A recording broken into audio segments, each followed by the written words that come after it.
कि ट्राइबल्स के लिए, ट्राइबल लोगों के लिए और देश की आजादी के बाद पहली बार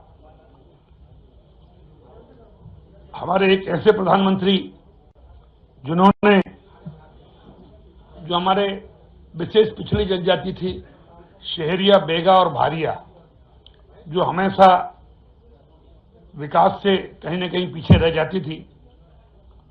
आप जरा कल्पना करिए कि लगभग 2 लाख लोगों को मकान, अगर हम रूटीन में आते तो मुझे लगता है कि 8-10 साल बाद उन्हें मकान मिलता। आज अगर सामान्य में हमने 1,20,000 दिए हैं मकान के, तो प्रधानमंत्री जनमन में यशस्वी प्रधानमंत्री जी ने जो शुरुआत करी है वो लगभग 2 लाख रुपए से की है और 2 लाख लोग जिससे लाभान्वित पीएम आवास में होने वाले हैं। मेरे पास जो आंकड़ा है वो 1,83,000 स्वीकृत आवास हो चुके हैं और जिसमें से 30,000 आवास बन भी चुके हैं। आज इस अभियान के अंतर्गत पूरे हिंदुस्तान में जो हमारे विशेष पिछड़ी जनजाति थी, पीवीबीटी, उसके लिए 24,000 करोड़ का बजट पहली बार प्रधानमंत्री जी ने रखा और जिसमें से मुझे बतलाते हुए हर से 7,000 करोड़ रुपया मध्य प्रदेश सरकार के 9 विभागों को दिया इनकी उपयोग के लिए। और जो 11 योजनाएं इस अंतर्गत 24 जिले, अगर हम बात करें तो अनूपपुर, शहडोल, छिंदवाड़ा, दतिया, गुना, कटनी, भिंड, मुरैना, रायसेन, सिंगरौली, सिवनी, यहाँ पर जो 6,016 पीवीटी बसावटें सम्मिलित की गई। पहले जैसे कि आप सब जानते हैं कि केवल हमारे ट्राइबल के 88 ब्लॉकों में ही हम लोगों का फोकस रहता था, लेकिन पहली बार जो शहरिया, बेगा और भारिया हैं, ये अगर 88 ब्लॉक में नहीं भी हैं, जिलों में छिटके रहते हैं, उनको भी चिन्हित करके और पहली बार इनका लाभ दिया गया है। केवल मकान ही नहीं, उन तक पहुंचने की सड़क, मोबाइल मेडिकल यूनिट्स भी हमने प्रदान करे हैं, हॉस्टल, हर घर में बिजली, हर घर में नल, आंगनवाड़ी केंद्रों का पूरे वहां तक पहुंचाना, मोबाइल नेटवर्क, इसके साथ साथ बिजली, सोलर बिजली और 125 बहुउद्देशीय केंद्र जिसकी लागत 75 करोड़ थी, ये भी हमने मंजूर की और जिसमें से 49 भवनों का कार्य पूर्ण कर लिया गया है। 704 आंगनवाड़ी केंद्र हमारे स्वीकृत हुए हैं और 628 स्वीकृत भी कर दी गए हैं। मोबाइल के टावर भी जहां गरीबों के यहाँ कंपनियां लगाती नहीं थी कि यहां पर हमें आमदनी नहीं होगी, इसलिए हम लोग खर्चा नहीं करेंगे। तो ये मुझे लगता है कि पहली बार हमने 137 टावर का पैसा, अगर आप पीबीटी या ट्राइबल्स एरिया में हैं तो इनका पैसा बीएसएनएल को मंजूर किया था, बीएसएनएल कंपनी को दिया है और ये टावर भी लगभग कंप्लीशन की स्थिति में है। उसी तरह बंधन केंद्र, 106 छात्रावास भवन, 66 मोबाइल यूनिट की जो अस्पताल में जाकर के इलाज नहीं करा सकते, उनकी व्यवस्था करी है। और उसी तरह अब धरती आबा जनजाति उत्कृष्ट अभियान भी हम लोग शुरू किए हैं और जिसके अंतर्गत भी ये 2 अक्टूबर 2024 को यह अभियान शुरू किया गया है। 51 जिलों के 267 विकास खंडों में 11,377 ग्राम इसमें शामिल हैं। ये मैं आपको बतला दूं कि पहले जो भी जनजाति का बजट होता था लगभग वो 88 ब्लॉकों में ही खर्च होता था, लेकिन अब हमने चिन्हित करके कि जिन सामान्य ब्लॉक हैं, अगर वहाँ आदिवासी बंधु रहते हैं, तो हमने इस बार 51 जिलों में 11,377 ग्राम इसमें सम्मिलित किए हैं और वहाँ का 3 साल का पूरा प्रोजेक्ट हमने बनाए हैं कि इनमें क्या क्या लाभान्वित परिवारों को लाभ मिलना चाहिए। और इसका केवल एक ही आधार दिया था हमने कि जिन गांवों में, जिन मोहल्लों में 50% से ज्यादा हमारे एसटी वर्ग के लोग रहते हैं, वहां हम विकास कर पाएंगे। एक मोटा मोटा मापदंड तय कर दिया, नहीं तो फिर इसके नाम पे फिर दूसरे मोहल्लों में भी विकास शुरू हो जाता है। लेकिन ये हमने मापदंड तय किए हैं कि जहां भी किसी मोहल्ले में या किसी गांव में 50% से ज्यादा आदिवासी वर्ग के बंधु रहते हैं, वहां पे हम लोग विकास करेंगे। ये 5 वर्ष के लिए अभियान की शुरुआत करी है प्रधानमंत्री जी ने, और 2024 से 2029 तक ये अभियान हमारा चलेगा। भारत सरकार के द्वारा इसमें 80,000 करोड़ का प्रावधान रखा गया है। लगभग 20,000 करोड़ रुपया संपूर्ण देश में अभी खर्च हुआ है। ऐसे अनेक गतिविधियां मैं आपको डिटेल्स दे रहा हूं, इसी के साथ आपको ये भी दे रहा हूं ताकि आपको जानकारी में आसानी हो जाएगा। नवीन छात्रावास के साथ साथ सांस्कृतिक केंद्र ये भी हम लोगों ने डेवलप किए हैं, और ट्राइबल संस्कृति और संरक्षण केंद्र, क्योंकि आदिवासियों का जो जीवन है वो उनके कल्चर, रहन सहन, खान पान, रीति रिवाज, उनके संस्कार, बोली भाषा और उनकी पहचान, उससे उनका जीवन बहुत ज्यादा मिला जुला रहता है। इसलिए उनके सांस्कृतिक केंद्रों के लिए भी हमने, चाहे जबलपुर हो, चाहे छिंदवाड़ा हो, चाहे भोपाल हो, और छोटे छोटे केंद्रों के रूप में अभी हमने धार और एक श्योपुर और छिंदवाड़ा में, यहाँ भी हम शुरू कर रहे हैं। तीसरा एक बड़ा कार्यक्रम जो ट्राइबल डिपार्टमेंट शुरू किया है, वो भी प्रधानमंत्री जी के मार्गदर्शन में, उनके आदि कर्मयोगी अभियान। इसमें 41 जिलों के 249 विकास खंडों के 14,040 ग्राम सम्मिलित हैं। ये मैं आपको बता दूं कि ये कुछ ऐसे चीजें हैं जो देश की आजादी के बाद पहली बार प्रधानमंत्री जी के मार्गदर्शन में मध्य प्रदेश में हमने शुरू किया है। उसी तरह आईआईटी दिल्ली के सहयोग से भीली भाषा का एआई टूल्स आदिवाणी का निर्माण किया जा रहा है।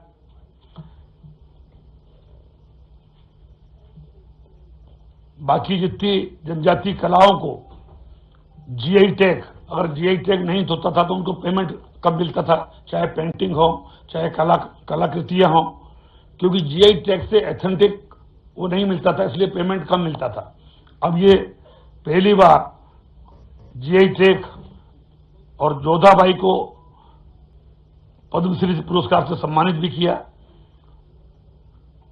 ऐसे अनेक चित्रकला हैं, पिथौरा है, गुड़िया है, गोंड जनजातीय वाद्य यंत्र हैं, चिकोरा है, मुखौटा है, शिल्प आर्ट, इन सबको भी जीआई टैग मिल गया और कुछ के निर्माणाधीन है।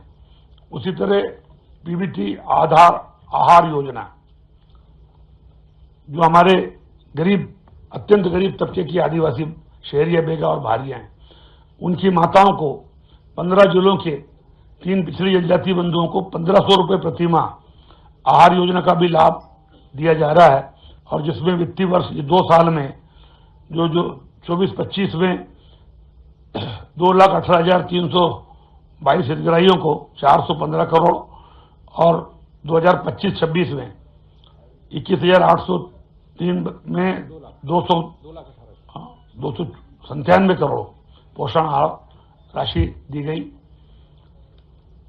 संविधान के अनुच्छेद 275 के अंतर्गत भी इसमें हमने बहुत सारी जानकारियां दी हैं। आपको डिटेल मुझे बतलाने की आवश्यकता नहीं है। चाहे वो अभिनव नवाचार के प्रयोग हों, उसका भी हम लोग शुरुआत कर रहे हैं। इस नवाचार में हमने एक शुरू किया है अभी शालिनी ऐप। कई बार हम लोग जब क्षेत्र में जाते थे तो हमारे बेटा बेटी ये पूछते थे, हमें जानकारी नहीं मिलती आपके डिपार्टमेंट में क्या है क्या नहीं। अगर हमें विदेश पढ़ना है, अगर हमें कोई शिष्यवृत्ति छात्रवृत्ति चाहिए, या हमें कोई दिल्ली में जाके आईएएस की तैयारी करना है, तो हम कहाँ जाएं, कैसे जाएं, कहाँ आवेदन करें। और इसलिए पहली बार शालिनी ऐप एक हमने लॉन्च किया है, और वो गूगल में है, अभी एप्पल में भी बहुत जल्दी भी आ जाए। एप्पल बहुत सारी जानकारी लेता है, इसलिए 1 महीने बाद एप्पल में आएगा, लेकिन अभी गूगल में है, आप चाहें तो अपने उस पर डाउनलोड कर सकते हैं। शालिनी एक आदिवासी लड़की का नाम है। शालिनी वो लड़की है जो मंडला जिले के रहने वाली आदिवासी है, जिसने मुझे कहा था कि सर हम कैसे जानकारी प्राप्त करें, हमें जानकारी नहीं मिलती और हम लाभ नहीं ले पाते। उसके टोकने के बाद 1 साल के अंदर हमने अभी 15 नवंबर को उसी के हाथों से, मुख्यमंत्री के हाथों से और उस शालिनी बेटी के हाथों से शालिनी ऐप का लॉन्च कराया। मैं समझता हूं कि ये हिंदुस्तान में इस डिपार्टमेंट का एक ही ऐप होगा, एक साथ बहुत सारे लोग उससे जानकारी मिल सकते हैं। आप भी अपना उसका उपयोग करके देख सकते हैं और मुझे लगता है कि आने वाले हमारे बच्चों के हित में ये ऐप है। हर मोबाइल में उसको पूरी जानकारी मिलेगी। वन अधिकार के संबंध में और पैसा एक्ट, इस सरकार ने बहुत सारे काम किए हैं और अभी आपको जानकारी है कि कम से कम जिसको पट्टा चाहिए उस आदिवासी को 2 प्रूफ देना पड़ते हैं, जब जाकर के उसका पट्टा मंजूर होता है। एक पट्टा जो पुराने सीनियर लोग हैं उनकी जो मीटिंग्स होती है या गांव की चौपाल होती है वो भी मान्यता है, और दूसरा बहुत ज्यादा शिकायतें थी कि हमें नहीं मिल पा रहा, हमारा अधिकार नहीं मिल पा रहा, तो 13/12/2005 की जो सैटेलाइट इमेजरी है, क्योंकि 13/12/2005 वो डेट है जिस दिन उनका अधिकार भारत सरकार ने और एमपी गवर्नमेंट ने मान्य किया। सैटेलाइट पब्लिक डोमेन में वो जानकारी है और वो फ्री मध्य प्रदेश पहले दूसरे राज्यों में है।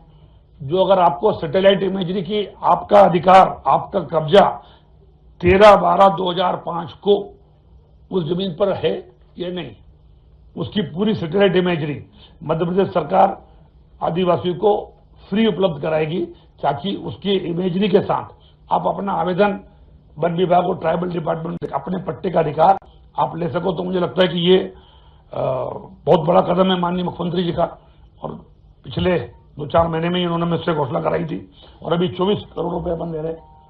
ये हमें खरीदना पड़ रही है अमेरिका से, तो हम लोग खरीद करके आदिवासी बंधुओं को फ्री में उपलब्ध कराएंगे। बड़ा काम है।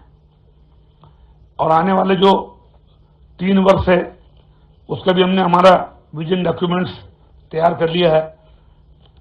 जैसे कि आप जानते हैं कि सीएम राइज स्कूल डिपार्टमेंट का एक छोटा भाग मेरे पास है और 88 डिपार्टमेंट की स्कूल शिक्षा विभाग हम देखते हैं। सब में संदीपनी विद्यालय आपने देखे हैं सबने, वैसे ही हमारे 88 ब्लॉक हैं और 88 ब्लॉकों में हमारे अच्छे संदीपनी स्कूल चलेंगे।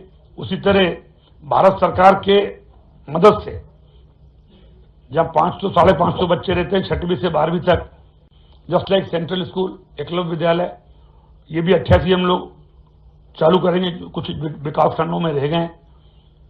जो कन्या शिक्षा परिषद थी जहां पर 6वीं से 12वीं तक केवल हमारी बहनें पढ़ाई करती हैं और 500 से 600 बहनें एक स्कूल में पढ़ती हैं, रहने खाने और मास्टर की सुविधा कंपाउंड के अंदर होती है। अभी हमारे यहाँ 50-60 वर्किंग है और आने वाले 3 सालों में हर आदिवासी ब्लॉक में एक कन्या शिक्षा परिषद लगभग 50 करोड़ का एक होगा, वो हम कर देंगे। उसी तरह आदर्श बालक छात्रावास, ये लड़कियों का था, ये लड़कों का है, ये भी 88 ब्लॉकों में हम लोग आने वाले 3 साल में कंप्लीट कर देंगे। प्रतिष्ठित महाविद्यालयों में जेई, नीट आदि की तैयारी के लिए कोचिंग की तैयारी की विस्तार किया जाएगा।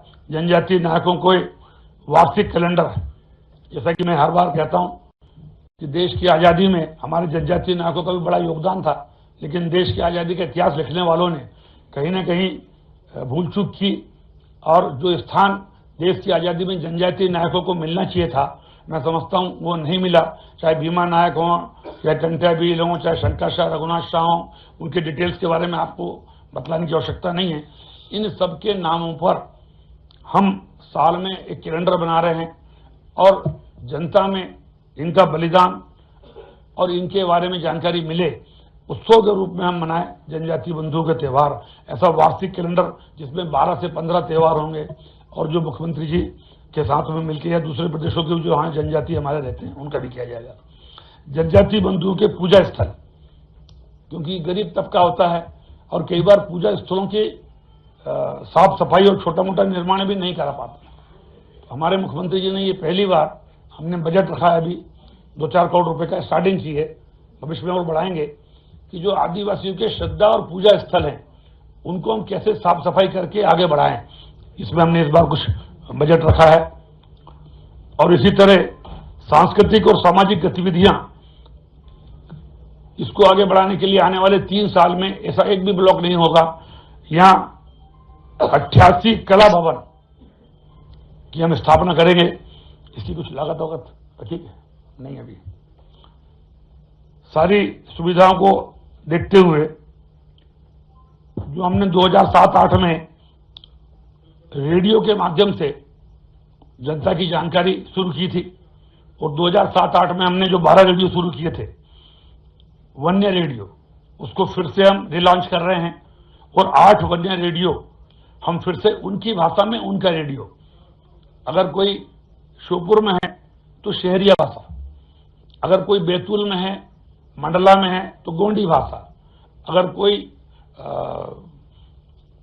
धार में या झाबुआ में है तो वहाँ भीली भिलाली भाषा, जो भी जिस एरिया में जो भाषा बोली जाती है, कि जिस तरीके से मैं आपको बताऊं कि कई हमारे जैसे एरिया हैं कोरकू भाषा के, मेरे खालवा में जो रेडियो है कोरकू भाषा का, हमारे यहाँ कई ऐसी भी महिला है जो हिंदी नहीं समझती। सरकार की योजना हम कैसे समझाएंगे? हमारा ये 20, 25, 30 किलोमीटर का रेडियो है, वहाँ बहनें बैठेगी, वो बात करेंगी कि भाई डिलीवरी के लिए गाड़ी कैसे आती, वो हिंदी में बात करेंगी, उसको हमारी 2-3 महीने कोरकू भाषा में, भीली भाषा में, गोंडी भाषा में, बिलाली भाषा में, शहरिया भाषा में, जहाँ जैसी होगा उसको कन्वर्ट करके 2 महिलाएं बात करेगी कि भाई चिंता मत करो, अब सरकार ने ये व्यवस्था कर दी है, ताकि वो हमारे गांव की महिलाएं सरकारी योजना का ज़्यादा से बेहतर तरीके से लाभ ले सकें। इसलिए ये 8 रेडियो हम अभी चालू करने वाले हैं, रिपेयरिंग करके नया मशीनरी लग रही है, और आने वाले समय में 3 सालों में हमारा ये कि 88 ब्लॉकों में हमारे अपनी भाषा के अपने रेडियो हो जाएंगे।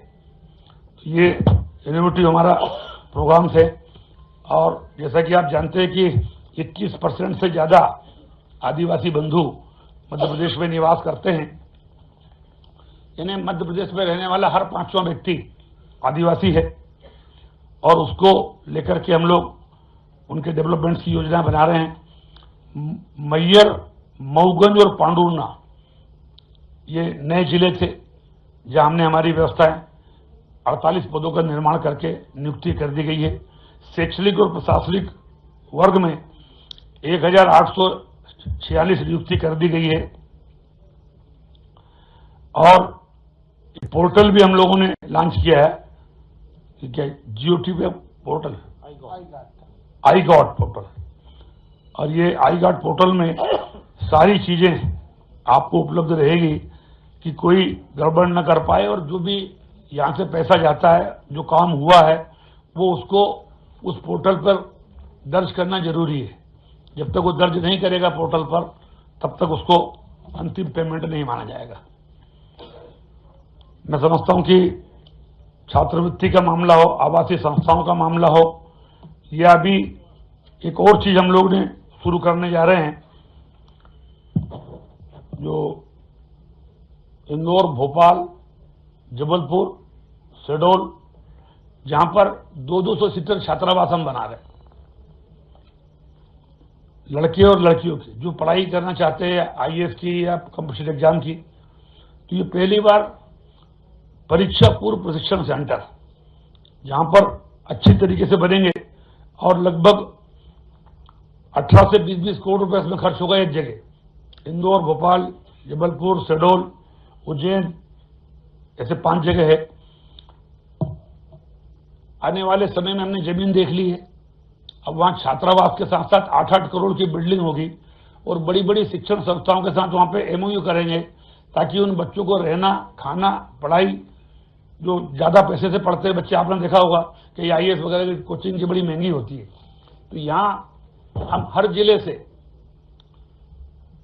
लगभग, यानी आप उदाहरण के लिए समझ लीजिए कि हर संभाग में हम लोग अगर दे रहे हैं 200 लड़का लड़की,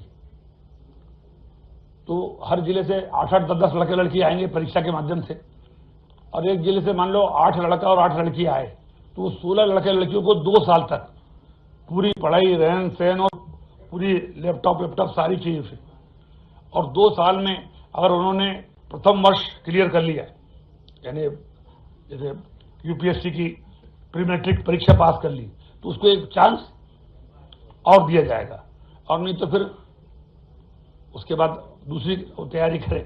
हम यहाँ नए फिर बच्चे लेंगे, तो ये ऐसे पहली बार ट्राइबल डिपार्टमेंट शुरू करने जा रहा है।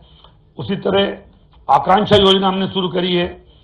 जो बच्चे होशियार थे, आदिवासी वर्ग के थे, लेकिन इंदौर, भोपाल, जबलपुर में जेईई और नीट की तैयारी के लिए ना तो पैसा था और ना रहने के खाने की व्यवस्था थी, ये पहली बार हमने किए हैं। 200 बच्चे, 200 बच्चे किए ना, 200 बच्चे अभी हम लोगों ने चालू किए हैं भोपाल और इंदौर में, और आने वाले समय में 5 और संभाग मुख्यालय पर, फिर बाद में 10 संभाग मुख्यालय पर ये व्यवस्था हम करेंगे। इनकी जेईई, नीट और इसकी तैयारी के लिए रहने खाने की और पूरी कोचिंग की व्यवस्था भी मध्य प्रदेश शासन ट्राइबल डिपार्टमेंट ये उपलब्ध कराएगा। जो बच्चे अच्छे हैं उनको अभी 26 जनवरी को 519 बच्चों को दिल्ली भेज के 26 जनवरी को राष्ट्रपति, प्रधानमंत्री और अन्य वरिष्ठ जनों से स्थलों का निरीक्षण और प्रशिक्षण किया जाएगा कि अगर जो अपने जिले में टॉपर हैं उनको घुमाने की व्यवस्था है। इसी तरह तमाम संस्कृति हो, संरक्षण हो, और पहला एक छात्रावास जो अभी इसमें जानकारी शायद अपन नहीं दे पाए, संस्कृति संरक्षण, क्योंकि हमारा जनजाति जो समाज है वो अपने संस्कृति, अपनी सभ्यता, अपनी बोली भाषा, अपने नृत्य, गायन, वादन कला से निपुण होता है, और बिना उसके हम ट्राइबल की करना नहीं कर सकते। अब धीरे धीरे जो नए बच्चे हैं वो उनको कोई सिखाने वाले नहीं है कि हम कैसे नृत्य करें, कैसे गड़ी नृत्य करें, कैसे हम खान पान और उनका पहनावा। तो ये पहला छात्रावास माननीय मुख्यमंत्री की घोषणा से हम खंडवा जिले में बना रहे हैं। तो बहन और 100 भाई रहेंगे, और आदिवासी लोक कला, परंपरा, शिक्षा, संस्कृति का संरक्षण होगा, और वहाँ पढ़ाई नहीं, केवल हमारे संस्कृति और संस्कार सिखाए जाएंगे, और ये हिंदुस्तान में इकलौता केंद्र होगा जो आने वाले समय में अपना रूप लेगा। अभी जमीन की हमारी तैयारी चल रही है। धन्यवाद।